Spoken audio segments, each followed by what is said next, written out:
तो दोस्तों स्वागत है आपका हमारे चैनल दक्ष अग्निहोत्री पे। मैं हूं नवनीत, ये है दक्ष, हम रखेंगे अपना पक्ष। तो दोस्तों आज की वीडियो में मेरे भाई ऐसी बात करने वाले हैं कि अगर गाड़ी लेने वाले हो तो भाई दिमाग हिल जाएगा आपका। अभी तक आपको नहीं समझ आ रहा होगा कि मैं पेट्रोल लूं मैं डीजल लूं। भाई डीजल गाड़ियों को लेके लोगों में बहुत ज्यादा कंफ्यूजन जो है वो पैदा हो रखी है। बिल्कुल। इतने लोग कमेंट बॉक्स हमारे भरे पड़े हैं, कम्युनिटी पोस्ट के कमेंट भरे पड़े हैं, व्हाट्सएप पे लोग मैसेज करके पूछते रहते हैं, फोन करके पूछते रहते हैं भाई डीजल लूं या ना लूं। डीजल में डीपीएफ का इशू तो नहीं आ जाएगा, मेरी गाड़ी सड़क पे तो नहीं खड़ी हो जाएगी। तो आज का वीडियो भाई आपके ये सारे डर दूर कर देगा। आपको पूरी नॉलेज मिलेगी कि डीजल गाड़ी की तरफ जाना 2025 के अंदर या काटा मार देना। ये बात हम इसलिए बोल रहे हैं क्योंकि मेरे भाई 2025 अप्रैल में फुल्ली जो है E20 फ्यूल लागू हो गया था। एंड एक बात ध्यान से सुन लो, जब से E20 फ्यूल लागू हुआ है सारी पेट्रोल गाड़ियों की माइलेज कम से कम 20 से 30% डाउन चली गई है। तो 20 प्लस भी आती थी, लेकिन अब इसकी माइलेज देख लो E20 के बाद क्या हो गई है। E20 के बाद से पेट्रोल गाड़ी लेना एक मुसीबत बन चुकी है भाई। इसलिए अगर आप नई गाड़ी ले रहे हो और पेट्रोल लेने की सोच रहे हो तो भाई बहुत गलत फंसने वाले हो। बिकॉज पेट्रोल गाड़ियां वैसे ही माइलेज के लिए नहीं होती हैं। हमने अभी पिछली एक वीडियो भी बनाई थी जिसमें हमने बताया था कौन सी गाड़ियां कितनी माइलेज देती हैं। बिल्कुल। उसमें भी हमने जिक्र करा था कि petrol cars are not for mileage. ऊपर से E20 के बाद तो भाई इतना बेड़ा गर्क हो गया, नाश कर दिया गवर्नमेंट ने। ये दोस्तों ये वीडियो बनाने का मकसद क्या है कि पेट्रोल को E20 ने बर्बाद करके रख दिया और डीजल को डीपीएफ इशू की वजह से लोगों को समझ नहीं आ रहा कि यार डीपीएफ की वजह से डीजल नहीं लेनी, E20 की वजह से पेट्रोल नहीं लेनी। तो उस कंफ्यूजन को क्लियर करने के लिए आज का वीडियो बनाया गया है। तो भैया ये वीडियो के बाद देखने के बाद आपकी किसी भी गाड़ी में ये इशू आएगा ही नहीं। बिल्कुल। आपको आज हम बताएंगे कि ये चीजें कैसे ठीक की जाती हैं अगर डीपीएफ का इशू आ जाए, और किन लोगों को आता है और उसको कैसे उसका निवारण किया जाएगा, और क्या ऐसा राज है, ऐसे तथ्य है कि ये इशू आएगा ही नहीं। उससे पहले भाई अगर चैनल पर नए हो तो चैनल को कर लो, यही बोलने लगा था, चैनल को सब्सक्राइब कर लो भैया। ऐसे सोने और हीरे मोती वाले वीडियो ना ये पूरे YouTube में आपको ढूंढे से नहीं मिलेंगे, क्योंकि हम लोग करते हैं अपने सब्सक्राइबर्स के हित की बात। तो पहले तो ये समझ लेते हैं कि भैया डीजल गाड़ी और पेट्रोल गाड़ी, देखो डीजल का जलने का क्राइटेरिया अलग किस्म का, पेट्रोल का अलग किस्म का। पेट्रोल एक कपड़े पे डाल के उसको तीली लगाओ, भुक भुक करके जल जाएगा, फटाफट जो है वो उड़ जाता है, उसके बाद जो है वो जल के खत्म हो जाता है। लेकिन डीजल का क्राइटेरिया पूरा अलग है। डीजल पे अगर आप आग भी लगाओगे तो वो धीरे धीरे करके जलती जाएगी, तेज होती जाएगी और बहुत लंबी जलेगी। डीजल का क्राइटेरिया ही अलग है दोस्तों। इसलिए आपसे एक दरख्वास्त है कि वीडियो बिना स्किप करे देखना, एक सेकंड कोई टाइम लैप्स नहीं डलेगा इसमें, एक सेकंड आपके काम का होने वाला है। तो भाई देखो, जो लोग ये बोलते हैं ना कि डीपीएफ क्यों डाला गया, ये डाला गया, क्यों डाला गया, क्यों कर रही है सरकार ऐसा, भाई जिनके पास BS6 से पहले वाली गाड़ियां हैं, मतलब 2020 से पहली डीजल वाली गाड़ियां है ना, जरा एक काम करो, अपनी गाड़ी अभी जाओ अपनी गाड़ी स्टार्ट करो, न्यूट्रल पे डालो और न्यूट्रल पे ना उसमें रेस दो, भाई आपका पूरा मोहल्ला काले धुएं में भर जाएगा। बिल्कुल। इतना अंदर क्लॉकिंग हुई होती है जो एकदम धुएं से बाहर निकलती है, तो वो पोल्यूशन छोड़ती है। जब क्लच दबाते हो, गियर शिफ्टिंग करते हो तो पोल्यूशन छोड़ती है। तो अब सरकार ने क्या किया कि एक फिल्टर डाल दिया उसके अंदर, जैसे मधुमक्खी का छत्ता होता है ना, ऐसा स्टील का एक फिल्टर डाल दिया गया उसके अंदर कि वो कार्बन को अपने अंदर सोक कर लेता है। बिल्कुल। जब वो सोक कर लेगा, जब वो पूरी उसकी जाली भर जाएगी तो आपकी बत्ती जल जाएगी। यहाँ पे ये रीजनरेशन मोड आ गया, वो निकल नहीं पा रहा, कार्बन जो फंसा हुआ है उसको यहाँ तो कंपनी से जाके आप कराओ, यहाँ खुद से उसकी रीजनरेशन मोड। आप पहले समझो डीपीएफ होता क्या है। It is basically a filter. जो गाड़ियां पहले डीजल गाड़ियां धुआं फैलाया करती थी, उसको वो धुआं ना एनवायरमेंट में ना जाए, उसके अंदर एक फिल्टर लगा दिया गया। भाई ये है सबसे बड़ा। तो जब आपकी गाड़ी वो धुएं वाली स्टेज पे है तो गाड़ी रीजनरेशन अपने आप मांगे।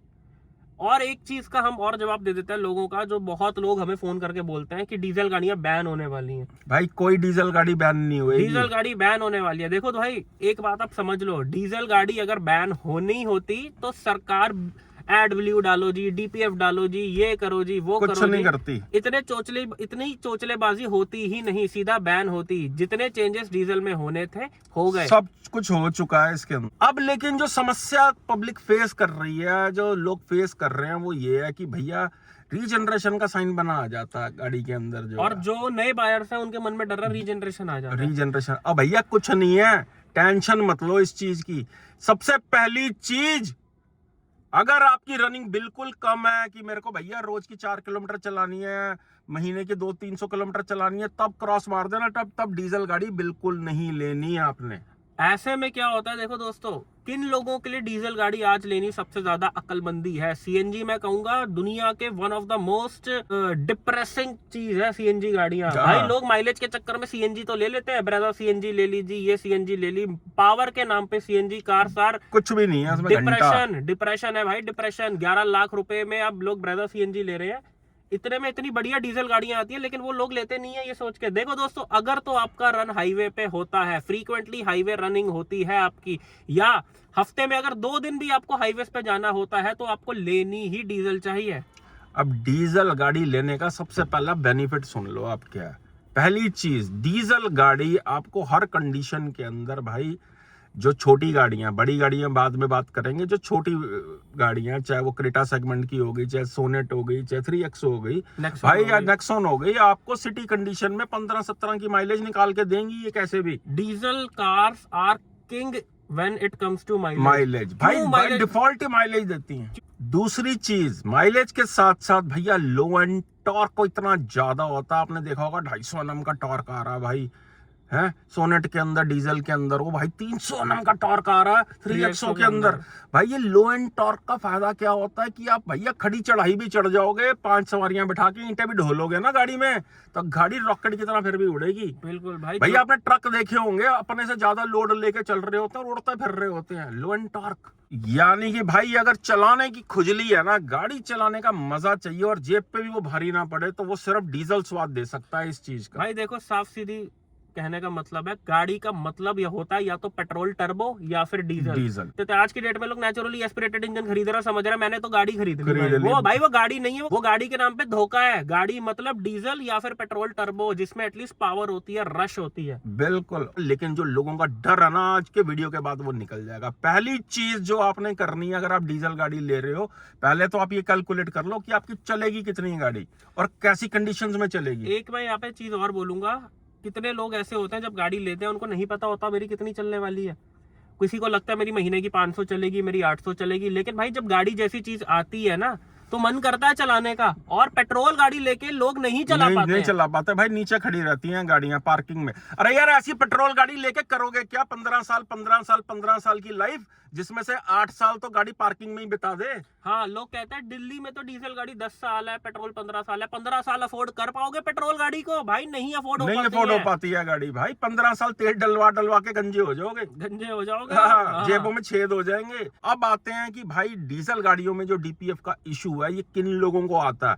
जो बहुत ही शॉर्ट रन पे गाड़ी चलाते हैं, 4 किलोमीटर गए, जिसमें से 4 बारी बीच में ब्रेक लिया, भाई रुक के चल रही है गाड़ी, रुक के चल रही है, तो देखो होता क्या दोस्तों, जो कार्बन है वो जम गया है फिल्टर के अंदर, वो गर्म होके सड़के निकलेगा वहां से। जब तक इंजन पे लोड नहीं पड़ेगा वो निकलेगा नहीं। जिसको डीजल चलाने का मजा है ना, पहले तो कमेंट कर दो भाई, जो डीजल इंजन चला रहे हैं, जो डीजल का स्वाद ले रहे हैं ना, थल्ले कमेंट च दसो कि ਤੁਹਾਡਾ एक्सपीरियंस की है। मैंने आज तक कोई पेट्रोल ओनर खुश नहीं देखा और डीजल ओनर सारे ही खुश हैं भाई माइलेज के साथ जो चलाने का मजा है ना, लो एंड टॉर्क का, जो उड़ती है ना भाई गाड़ी, जो गुदगुदी होती है ना, जो बाल खड़े हो जाते हैं ना शरीर के, ओए होए भाई गाड़ियां होती क्या, एक्सपीरियंस तो करो। बिल्कुल, जब तक अच्छी गाड़ी चलाओगे नहीं भाई, पता कैसे चलेगा गाड़ी क्या है। अब भैया समझ लो कि डीजल गाड़ी अगर आप ले रहे हो, तो आपको फ्रीक्वेंटली 2 से 4 दिन के बाद आपको हाईवे पे एक लंबा ड्राइव पे जाना पड़ेगा, जिसमें 15 से 20 मिनट आपको 2000 आरपीएम से ऊपर रखनी है गाड़ी। अगर आप चाहते हो कि आपकी गाड़ी में इशू ना आए, ये क्लॉकिंग ना हो, रीजनरेशन का साइन ना आए, ठीक है, तो आपको ये चीज फॉलो करनी है कि सुबह निकल जाना है खाली रूट पे। और गाड़ी को ये नहीं है भाई कि आप 150 पे चला रहे हो, 100 पे चला रहे हो, जो भी स्पीड आप रख रहे हो, बस आपको ध्यान रखना है कि 2000 आरपीएम के आसपास होना चाहिए। वो 2000 आरपीएम नोट कर लो। कहने का मतलब ये है मेरे भाई, चलती का नाम गाड़ी है। गाड़ी को चलाओगे तो कोई इशू नहीं आएगा। अगर उसको रगड़ते रहोगे शहरों के अंदर कि जी घर से सब्जी लेने जा रहे हैं, वाइफ सब्जी ले रही है, मैं 10 मिनट गाड़ी में ही बैठा हूँ, गाड़ी स्टार्ट है, ट्रैफिक में चला रहे हो, ऑफिस जा रहे हो कि मेरा ऑफिस जी 5 किलोमीटर दूर है। हमने करना ये सब काम भी, लेकिन भैया आप एक चीज यार आपको ना मैं दूसरे अंदाज में समझा देता हूँ, फिर रुक जाओ। भैया आपको पता है कि आपको डायबिटीज है, वो डायबिटीज कंट्रोल कैसे रहेगी आपकी? वॉक करने से, एक्सरसाइज करने से, और गाड़ी के इंजन की एक्सरसाइज है वो। बिल्कुल, कि उसको हाईवे पे चलाना है। अगर आप भाई उसको सिर्फ ऐसे ही यूज कर रहे हो कि थोड़ा थोड़ा यूज कर रहे हो, तो क्लॉकिंग होगी, 100% होगी। लेकिन अगर आप उसको एक्सरसाइज करा रहे हो, जैसे कि भैया अपने आप को फिट रखने के लिए एक्सरसाइज करते हो, उसको 15 से 20 मिनट के लिए आप एक लॉन्ग रूट पे ले जाओ, 15 से 20 मिनट लगते हैं वो पूरा फिल्टर क्लियर होने में। समझो बात को भाई, गंदा फ्यूल है, उसके अंदर कार्बन जमा हो जाता है। वो क्या होता है जब गाड़ी आप खींच के चलाते हो तो वो एग्जॉस्ट के थ्रू सारा धुआं निकल जाता है, निकल जाता है। और दूसरा होता क्या भाई, उसको जलने में टाइम लगता है। जब इंजन हीट प्रोड्यूस करेगा, आप उसको हाई आरपीएम पे चलाओगे, सपोज कर लो कि आप 80 की स्पीड पे हो, आप 80 की स्पीड पे छठा गियर भी ले सकते हो गाड़ी का, लेकिन आपको 5वें पे चलानी है, आपको चौथे पे चलानी है, तीसरे पे चलानी है। लंबा थोड़ा खींच दो, थोड़ा सा भैया एवरेज गिरेगी उस समय। लेकिन अगर ये रीजनरेशन आ गया और सर्विस सेंटर लेके जाना पड़ा गाड़ी को, या आपको खुद से रीजनरेशन ऑन करनी पड़ी, तो 30 मिनट तक फ्यूल जलता रहेगा, नहीं आएगा इशू। अगर आप अपनी गाड़ी को वीकली एक बार हाईवे पे लेके जाओ और गाड़ी को चलाओ, 15 से 20 मिनट अगर आपने लॉन्ग ड्राइव कर ली, तो बस इतना ही प्रोसेस होता है, वो क्लीन रहेगा, कभी नहीं आएगी आपकी वो दिल्ली वाले भाई जो है, भाई मुरथल चले जाओ, तुम तो वैसे भी परांठे खाए हो, तुम तो वैसे भी जाते रहते हो, घूमने के शौकीन होते हैं दिल्ली वाले। गुड़गांव वाले जरा एक्सप्रेस हाईवे पे निकल जाओ, मुंबई एक्सप्रेस हाईवे पे, मुंबई वाले जो है भाई पूना एक्सप्रेस हाईवे पे निकल जाओ। कितना यार एक एक्सरसाइज है गाड़ी की, आपको जो स्वाद डीजल गाड़ी देगी ना माइलेज के साथ। बस इतना याद रखना कि आरपीएम 2000 से ऊपर रहना चाहिए और 15 से 20 मिनट रहना चाहिए आपका, ये प्रॉब्लम कभी नहीं आएगी। भाई 5 दिन माइलेज निकाल लो और छठे दिन जरा माइलेज गिरा दो गाड़ी की, फिर कभी ये इशू नहीं आएगा। और अगर इशू आ भी गया है आपको, आप नहीं कर पा रहे हो और इशू आ गया, आपको रीजनरेशन का साइन बना आ गया, ट्रायंगल बना आ गया, या रीजनरेशन के अलग अलग गाड़ियों में अलग अलग तरीके के भी साइन आते हैं, अगर आ गया तो हर गाड़ी के अंदर उसको रीजनरेशन करने का प्रोसेस होता है, हर गाड़ी के अंदर। उसके अंदर करना क्या है कि आपको सिस्टम में जाके ओके दबाना है, वो अपने आप स्क्रीन पे आ जाएगा जब इंस्ट्रूमेंट क्लस्टर में। जब आपकी गाड़ी रीजनरेशन वाली स्टेज पे पहुंचेगी तो इंस्ट्रूमेंट क्लस्टर पे अपने आप लिखा आ जाएगा कि रीजनरेशन ये वो, do you want to proceed, आपको ओके करके मैनुअल अपना पढ़ लेना गाड़ी का। हर गाड़ी के अंदर, डीजल गाड़ी में एक प्रोसेस बटन लगाया हुआ है। इसके अंदर करना क्या, आपको वो प्रोसेस शुरू करने से पहले गाड़ी को स्टार्ट कर देना, आपने पूरा एसी ऑन कर देना है, गाड़ी की हेडलाइट्स ऑन कर देनी है, गाड़ी का बोनट खोल देना, किसी खुली जगह पे गाड़ी को खड़ा कर देना है। 25 से 27 मिनट का प्रोसेस होता है। गाड़ी 2000 आरपीएम पे अपने आप ही आ जाएगी। जैसे ही आप ओके करोगे, 27 मिनट के बाद वो जो फिल्टर चोक हुआ ना, वो अपने आप जल के सड़ के धुआं बन के ना बाहर आ जाएगा, बाहर निकल जाएगा। समझो भाई बात को, हेलो ये कोई बहुत बड़ा ब्लंडर नहीं है भाई, इट इज बहुत लोगों को नहीं, कुछ ही लोग होते हैं जिनको ये इशू आता है। अगर ये इशू इतना बड़ा होता तो सारी कंपनियां डीजल बंद कर चुकी होती, बीएमडब्ल्यू ना निकाल रही होती, मर्सिडीज ना निकाल रही होती, महिंद्रा डीजल पे टिका हुआ भाई, टाटा डीजल पे टिका हुआ है, फॉर्च्यूनर बिकती ही 98% डीजल के अंदर है, बीएमडब्ल्यू डीजल बेच रहा है 2 करोड़ की। क्या अगर इतना इशू आ रहा हो तो सर्विस सेंटर के बाहर लाइनें न लग चुकी हो?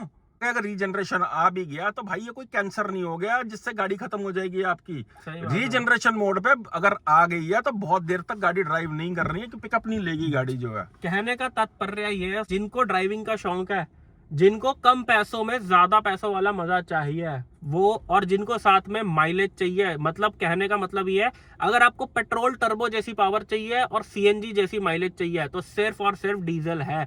कोई पेट्रोल मुकाबला नहीं कर सकता डीजल की एफिशिएंसी का और डीजल की पावर का। और कई लोगों को ये मिथ था, भाई मेरी गाड़ी तो नीचे खड़ी रहती है, नीचे खड़ी रहने से इशू नहीं आएगा, गाड़ी जब चली नहीं रही है तो कार्बन बनेगा ही नहीं ना, जब स्टार्ट ही नहीं है, स्टॉक यार्ड में कई महीने खड़ी रहती है गाड़ी। ये इशू आता है गाड़ी धीरे ट्रैफिक कंडीशंस में चलाने की वजह से आता है। आप समझ जाओ प्रोसेस जो समझाई है, फिल्टर भर जाएगा, उसको सड़ा के इंजन पे लोड डाल के निकालना पड़ेगा। और एक पॉइंट, अगर आपको रीजनरेशन का साइन आ ही गया है और आपने रीजनरेशन करवाई है कंपनी से या खुद से की है बटन दबा के, ठीक है, तो कोशिश करना इंजन ऑयल उसके बाद रिप्लेस करवा लेना, इंजन ऑयल और ऑयल फिल्टर, क्योंकि डीजल जो है वो मिक्स होने का डर रहता है इंजन ऑयल के अंदर जो है डीपीएफ इशू के बाद। बहुत लोगों को इशू आ रहा है कि इंजन ऑयल में डीजल मिक्स हो जाता है। बिल्कुल, जब ये डीपीएफ का इशू आता है तो इंजन ऑयल चेंज करा लो कि आपकी इंजन की लाइफ बनी रहे। भाई जो डीजल मजा दे सकती है ना, वो कोई चीज मजा नहीं दे सकता। सस्ते में जो स्वाद डीजल दे सकता है ना,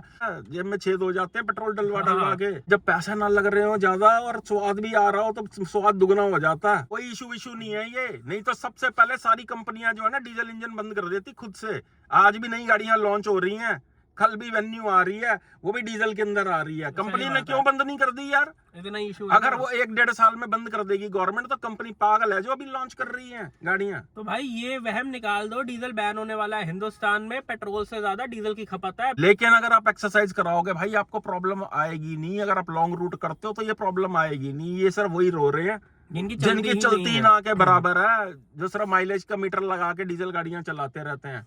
लव यू ऑल, चक दो कमनू। तो दोस्तों यही थी आज की वीडियो। आई होप वीडियो आपको बहुत पसंद आई हो। आपका क्या एक्सपीरियंस है पेट्रोल डीजल को लेके? आपके पास कौन सी गाड़ी है, कौन सी गाड़ी प्लान कर रहे हो?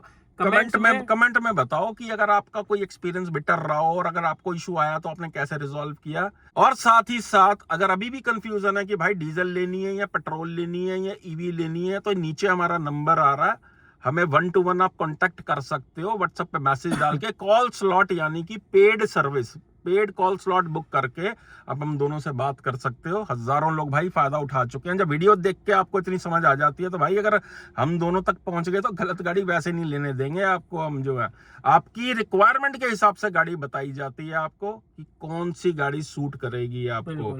और साथ ही साथ अगर कोई नई गाड़ी ले रहे हो उसकी प्री डिलीवरी इंस्पेक्शन यानी कि PDI करवाना चाहते हो और हम दोनों से करवाना चाहते हो, भाई हजारों गाड़ियों के कान मरोड़ के हम चेक कर चुके हैं।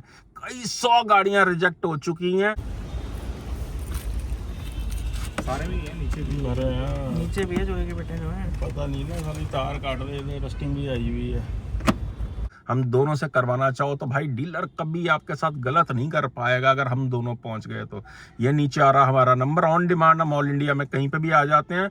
बहुत से एरियाज में हमारे पास इंडिया में टीम भी अवेलेबल है। हमारा NCR वाले फायदा उठा लो, बिकॉज हम खुद NCR में हैं। दिल्ली NCR वालों को सबसे ज्यादा मजे आ रहे हैं बिकॉज हम रहते ही दिल्ली NCR में है भाई। बिल्कुल, लेकिन स्लॉट की अवेलेबिलिटी इजीली नहीं हो पाती है, वेटिंग चलती है, क्योंकि हजारों लाखों लोग हैं देखने वाले और लोग कहते हैं कि आपको ही आना है वरना मैं डिलीवरी नहीं लूंगा। इस चक्कर में क्या है हमारे पास स्लॉट ही नहीं होता। बिल्कुल। तो दोस्तों यही थी आज की वीडियो, मिलता है नेक्स्ट वीडियो में। Thank you so much.